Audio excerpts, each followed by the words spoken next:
हाँ भाई, सरकार जो है वो हमारी जो सरकार है, चाहे किसी भी राज्य की सरकार हो, चाहे केंद्र सरकार हो, चाहे किसी देश की सरकार हो, सरकार नाम की कोई चीज नहीं होती है। सरकार एक अमूर्त संस्था है। लोगों का क्या है? समूह तो है, लोगों का समूह तो है, लेकिन दिखाई नहीं देता है। ऐसा संगठन जो दिखाई नहीं दे वो क्या कहलाएगा? सरकार। अमूर्त संगठन कहलाएगा। क्या कहलाएगा? अमूर्त। हाँ जी, आगे सुनना। सरकार के स्तर पूछे तो आप कितने बताएंगे? 3। सरकार के स्तर।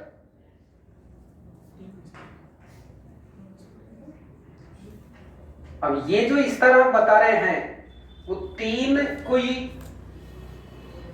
यूनिक नहीं है। क्यों नहीं है? हमारे भारत में है, किसी अन्य देश में अलग हो सकते हैं, कहीं 2 हो सकते हैं, कहीं 5 हो सकते हैं, कहीं 4 हो सकते हैं। इंपॉर्टेंट बात यह है कि सरकार के स्तर कितने हैं? 3 है। तो 3 कौन कौन से हैं? एक तो केंद्र स्तर, एक राज्य स्तर और एक स्थानीय स्तर। स्थानीय स्तर ये समझने का एक व्यापक स्वरूप है। फिर आपसे पूछे सरकार के अंग कितने हैं? 3। तो सरकार के अंग भी कितने हैं? 3 हैं। सबसे पहले सरकार के अंग का मतलब ये होता है कि सरकार के कार्य क्या हैं। कार्यों के आधार पर सरकार को 3 अंगों में बांटा गया है। अब वो 3 अंग कौन कौन से हैं? सबसे पहले व्यवस्थापिका। व्यवस्थापिका यानी वह संस्था जो किसी देश के नागरिकों के लिए क्या करती है? व्यवस्था करती है। इट मीन्स इसको क्या भी कहते हैं? विधायिका। विधायिका का मतलब क्या है? विधान बनाने वाली संस्था। विधान बनाने वाली संस्था। विधान मतलब क्या होता है? कानून। तो कानून बनाने वाली संस्था क्या कहलाती है? व्यवस्थापिका या विधायिका कहलाती है। जब इसको हम केंद्र सरकार के साथ जोड़ देंगे तो केंद्रीय व्यवस्थापिका हो जाएगी।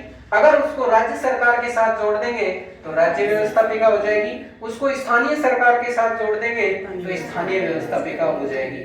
जैसे गांव लेवल पर किसी प्रकार के कोई कानून की आवश्यकता है तो वहां पर गांव कौन बनाएगी? ग्राम सभा। ग्राम सभा को ही देश की लघु संसद कहा जाता है। तो ये भी हम क्या पढ़ रहे हैं? संसद ही तो पढ़ रहे हैं। नेक्स्ट है व्यवस्थापिका के बाद दूसरा अभिन्न अंग है कार्यपालिका। कार्यपालिका का मतलब क्या होता है? इस संस्था का कार्य होता है विधान बनाना। क्या बनाना? विधान बनाना। विधान मीन्स कानून बनाना।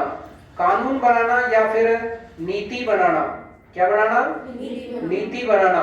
लेकिन ये जो संस्था है कार्यपालिका, वो कार्यपालिका का कार्य है कि इसके द्वारा बनाए गए कानून है या नीतियां हैं, वो नीतियों को क्या करेगी?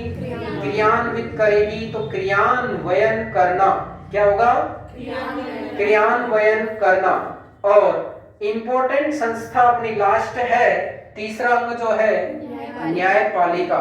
जो न्यायपालिका है उसका कार्य क्या है?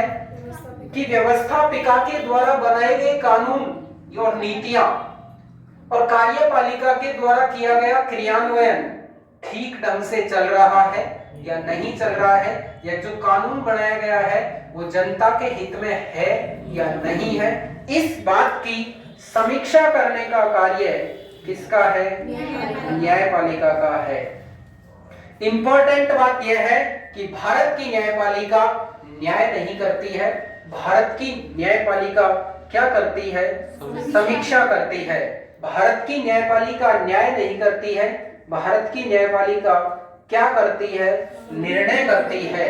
अगर संविधान में लिखी गई किसी भी बात के अतर के अलावा किसी भी प्रकार की कोई घटना, कोई व्यवस्था होती है तो वो उसके निर्णय से बाहर है और वो संविधान का उल्लंघन माना जाता है। अगर किसी के साथ अन्याय हो रहा है लेकिन उसका कोई गवाह नहीं है, उसका कोई प्रमाण नहीं है, तो क्या उसके साथ न्याय हो सकता है? नहीं हो सकता। तो हमारी जो न्यायपालिका है वो गवाह, सबूत, साक्ष्य संविधान के अनुसार कार्य करती है।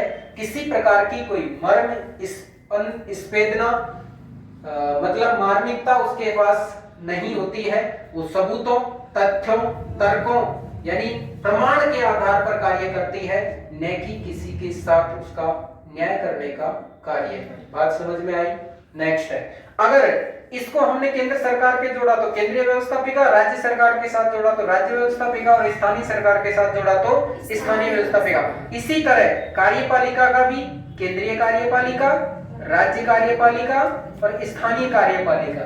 इसी तरह केंद्र की न्यायपालिका मीन्स सुप्रीम कोर्ट, राज्य की कार्यपालिका मीन्स हाई कोर्ट और जिला सेशन न्यायालय, और स्थानीय जो न्यायपालिका होते हैं वो स्थानीय न्यायपालिका का प्रावधान, जब ये न्यायपालिकाएं नहीं थी, सुप्रीम कोर्ट और हाई कोर्ट नहीं थे, तब भी स्थानीय न्यायपालिकाएं हुआ करती थी, जो निर्णय किस आधार पर करती थी? वास्तविक न्याय करने का कार्य उनका था, पंच परमेश्वर के आधार पर वो न्याय करती थी।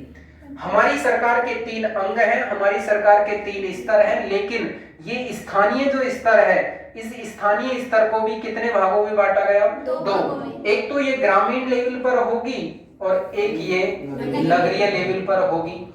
लेकिन जो ग्रामीण लेवल पर होगी उसको भी कितने भागों में बांटा? 3 भागों में बांटा। सबसे पहले ग्राम स्तर पर ग्राम पंचायत, और जिला लेवल पर जिला परिषद, और मंडल पंचायत हुआ करती थी यहाँ पर, जिसको हम क्या कहते हैं? पंचायत समिति। पंचायत समिति। इंपॉर्टेंट बात ये याद रखनी है आपको कि ये जो ग्राम पंचायत है, इनका नाम अलग अलग राज्यों में अलग अलग हो सकता है। कहीं इनको तालुक पंचायत कह सकते हैं, अलग अलग स्टेट वाइज। इसी तरह नगरीय शासन व्यवस्था को भी कितने भागों में बांटा है? 3 भागों में बांटा है। नगरीय शासन व्यवस्था में सबसे निम्न स्तर पर होती है क्या? नगर पालिका। इट मीन्स ये नगर पालिका नहीं होती, ये नगर पंचायत होती है। नगर पालिका नहीं होती, क्या होती है? नगर पंचायत होती है। यहाँ पर क्या होती है? नगर परिषद होती है। और ये नगर परिषद जिला स्तरीय होती है, ये बात ध्यान रखेंगे। यहाँ पर जो कार्य जिला परिषद करती है, नगरीय क्षेत्र में वो कार्य नगर परिषद करती है। लेकिन जब शहर बड़े हो जाते हैं, जिनकी संख्या लगभग 10 लाख से अधिक हो जाती है, तो उस क्षेत्र में किसका गठन किया जाता है? नगर निगम का गठन किया जाता है। राजस्थान में वर्तमान में नगर निगमों की संख्या कितनी है? 10 है। राजस्थान में वर्तमान में नगर परिषदों की संख्या कितनी है?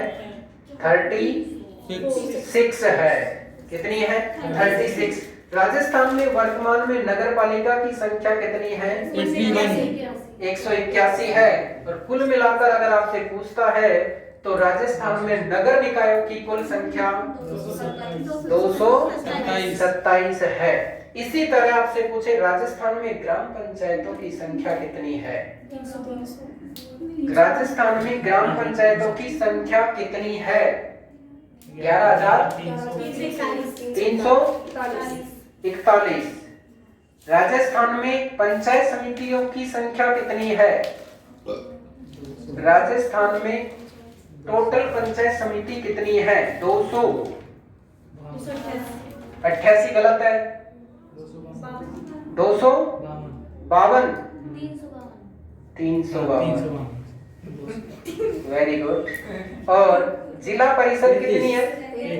33 ही है। 33 जिला परिषद है 33 जिलों में। उसी तरह राजस्थान में डाइटों की संख्या भी कितनी है? 33। प्रत्येक जिले में एक डाइट होती है। डाइट का कार्य क्या होता है? सेवा पूर्व प्रशिक्षण और सेवा पश्चात प्रशिक्षण। सेवा से पहले भी प्रशिक्षण देती है, इट मींस ये जो डीएलएड करवा रही है वर्तमान में, और सेवा के बाद भी प्रशिक्षण देती है। लेकिन इंपॉर्टेंट बात क्या याद रखनी है, ये प्रधानाचार्यों को ट्रेनिंग नहीं देती है। समझ गए ना? प्रधानाचार्यों को ट्रेनिंग नहीं देती है। कौन सी संस्था? डाइट। डाइट का मतलब जिला शिक्षा एवं प्रशिक्षण संस्थान होता है। क्या होता है? जिला शिक्षा एवं प्रशिक्षण संस्थान। जिला शिक्षा एवं प्रशिक्षण संस्थान। और ये किसके माध्यम से कार्य करती है? SIERT के माध्यम से कार्य करती है। आगे आर लगा देंगे तो ये राजस्थान राज्य शैक्षिक अनुसंधान एवं प्रशिक्षण परिषद बन जाएगा। ये बात समझ में आ गई यहाँ तक की? क्लियर? कोई दिक्कत? No sir. रोको एक बार।